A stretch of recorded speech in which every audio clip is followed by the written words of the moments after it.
Vision 2016 coverage now. Let's talk polling. Pollsters around the country have been trying to figure out what voters will do when they get their ballots. But this election cycle, there's a wrinkle, and his name is Donald Trump.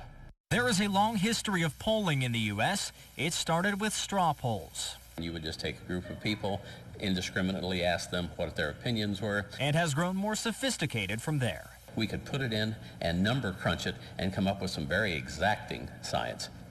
So polling has become more of an art form. Michael McTagg is a political analyst and has been with Ohio University Eastern for more than 50 years. He's also conducted polls himself. Usually, polls are pretty accurate with a margin of error of just plus or minus 1.5%. But some have been off this cycle, especially when it comes to figuring out what groups of people are voting for Donald Trump. At this point, I would say anybody who is in this business as far as trying to give you an analysis doesn't know. We would like to have this clear-cut answer that all of a sudden there's an epiphany. Oh yes, I know the reason, here it is. I don't think anybody has been able to capture that insight. Some of it is numbers. Voters are turning out in record droves to cast their ballot this cycle. Trump addressed it in an interview with the Today Show. There's tremendous positive energy in this party. You know, we're setting records going to the polls, records, 65% up.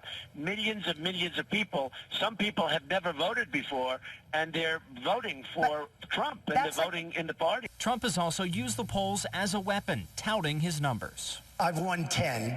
He's won 3 or 4. He's at 15. He's at 14. And I'm at 49. I know you're embarrassed. I know you're embarrassed. But keep fighting. Keep swinging, man. Swing for the fences. And McTagg says the strategy isn't a bad one. There is a certain amount of idea that you like to select a winner. And so he's using that as a technique for himself to say, I'm the popular guy. And he'll likely keep using the polls to his advantage unless things turn south.